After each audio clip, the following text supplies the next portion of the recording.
This is Tim Bryce with my column titled, Time to End the Mueller Investigation. It's time to wrap up the Mueller investigation, not because they haven't found anything of substance yet, but because it is simply out of control with no end in sight. Allow me to explain. I have been a management consultant in the information technology field for over 40 years, and I've met several consultants along the way. Ethical consultants have no problem defining the deliverables for a project, produce a reliable estimate of costs, and calculate a schedule which is all reviewed and agreed upon by the customer before embarking on the project. Unethical consultants are just the antithesis of this. They define no deliverables, they are not held accountable for costs, and fail to produce a reliable timetable of events. This latter type of project, or boondoggle I should say, is a gravy train for the consultant. I find it rather remarkable companies still allow such shenanigans to occur. To illustrate, years ago I had a client in the New York City area who had a bad experience with a Big 8 consulting firm, which has since been merged down to the Big 4. The consultant promised delivery of a new state-of-the-art system, but hedged at giving the customer a scheduled end date. Interestingly, they had no problem producing a monthly invoice like clockwork. This went on for 2 years where nothing of substance was produced. After much cajoling by the client, the consultant's project manager finally announced triumphantly to the customer, "We have just finished Phase 1. Now we start Phase 2. Phase 2, the customer asked? How many phases are there? No answer was forthcoming from the consultant.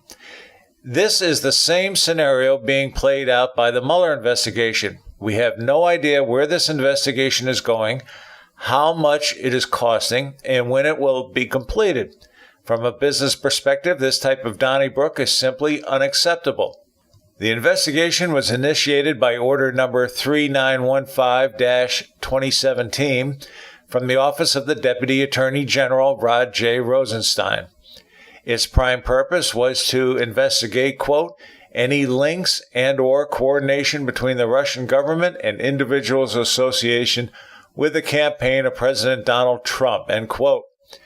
Robert S. Mueller III was appointed special counsel for the U.S. Department of Justice, and the order was signed May 17, 2017. 1 year and 7 months later, the investigation shows no signs of abating and has turned into a distracting political football.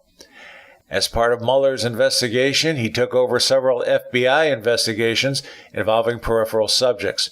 Paul Manafort, Michael Flynn, Rick Gates, George Papadopoulos, W. Samuel Patton, Richard Pinedo, et al. Faced a variety of charges in the hopes it would squeeze them to become cooperative witnesses for investigators. So far, we have learned nothing from this tactic.